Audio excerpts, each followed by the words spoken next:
Hello friends, Pallavi creations it's डिफरंटमध्ये आज आपण एक ट्रिक शिकणार आहोत. ती काय तर आता सध्या खूप मुबलक प्रमाणात कच्च्या कैऱ्या येत आहेत आणि आपण अशा वेळेस थोडंसं दुर्लक्ष होतं. असतात येतात, आपण वेळच्या वेळेस लोणचं करतो, पन्हं करतो आणि ते कैऱ्याचा सीझन लगेच संपून जातो, आंबे सुरू होतात. पण ज्यावेळेस आपल्याला कधी काम पडतं कैरीचं, त्यावेळेस ते वाटतं अरे यार मी तर हे स्टोअर केलंच नाही. तर त्याच्यासाठी सोल्युशन आज मी घेऊन आलेली आहे. आपण ह्याचा पल्प कसा स्टोअर करायचा हे मी तुम्हाला आजच्या व्हिडिओ सांगणार आहे. कच्ची कैरी कशी स्टोअर करायची.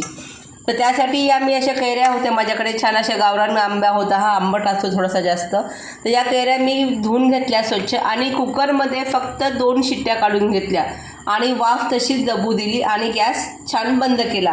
थंड झाल्यानंतर त्या मी घेतल्या आणि आता त्याचा आपण असा हे पल्प काढून घेऊयात. हे सालला थोडाफार जास्त असतो पल्प, तर ते सालचा थोडंसं चमच्याने साफ करून घेऊयात, जेणेकरून आपल्याला नंतर व्यवस्थित वाटलं पाहिजे. अशा प्रकारे मी या सर्व कैऱ्याचा पल्प काढून घेते. अशा प्रकारे आपण या कैऱ्याचे साल काढून घेतलेले आहेत आणि आता आपल्याला हात वापरण्याशिवाय पर्याय नाही, कारण चमचे जास्त दिवस काम करू शकत नाहीत. चमच्याचं काम चमच्या तेवढ्यापुरतंच केलेलं योग्य असते. आणि आता हे आपण जे कैरीचे घेतले मी परत या भांड्यात टाकून घेते आणि या टोपल्यामध्येच मी परत हा पूर्ण हाताने जसं आपण आंब्याचा रस काढतो त्याच्या प्रकारे आपण हे कैरीचं काढून घ्यायचं आहे. पूर्ण गर आहे तो एकदम स्वच्छ निघतो, कैरीला काहीही राहत नाही. तुम्ही बघू शकता की कोय पाहायला काहीही शिल्लक नाही आहे. अशा प्रकारे आपण या पूर्ण कैरीचा हे पल्प काढून घेऊयात. आपण अशा प्रकारे सर्व मी कैऱ्याचा पल्प काढून घेतलेला आहे.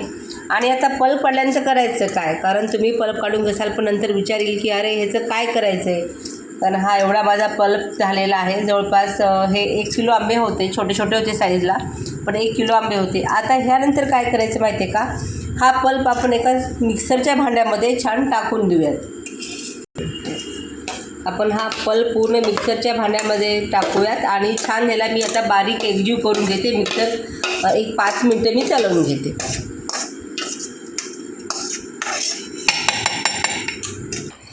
तुम्ही पाहू शकता हा किती छान एकजीव झालेला आहे. आपण जो पल्प काढला होता आधी त्याचं स्ट्रक्चर वेगळं होतं, पण मी थोडंसं मिक्सरमध्ये फिरून घेतलं, त्याची ती कन्सिस्टन्सी आणि स्ट्रक्चर एकदम एकजीव झालेलं आहे. आता हेच काय करायचं, तुम्ही म्हणता एवढ्या वेळचं पल्लवी करत आहे, उकडले आंबे, पल्प काढला, मिक्सर केला, पण याचा उपयोग काय करायचा. यस, याचा उपयोग आपण असा करू शकतो. इन्स्टंट पन्हं बनवण्यासाठी आपण 1 चमचा हे घेऊ शकतो, पल्प घेऊ शकतो. त्याच्यामध्ये 2 चमचे पिठी साखर टाकायची, अंदाजे पाणी टाकायचं, थोडीशी वेलची पूड टाकायची, आपलं इन्स्टंट पन्हं तयार.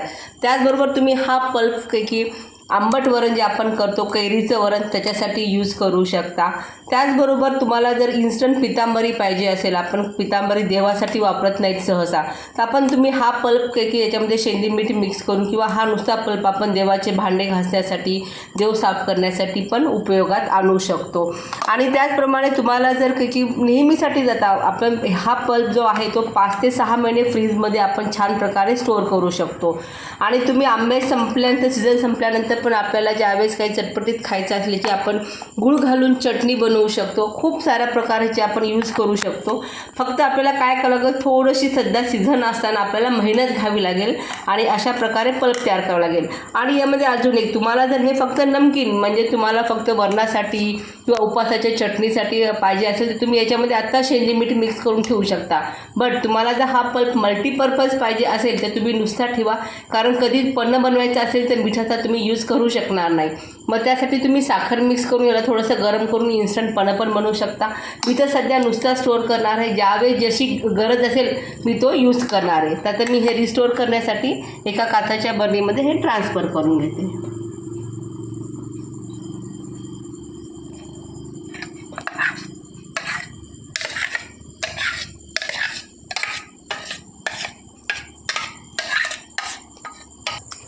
मी अशा प्रकारे छान बरणीमध्ये स्टोअर पल्प करून ठेवलेला आहे. यामध्ये एक छान प्लास्टिकचा चमचा ठेवून द्यायचा आणि कधी पण एनी टाईम आपण याचा यूज करू शकतो.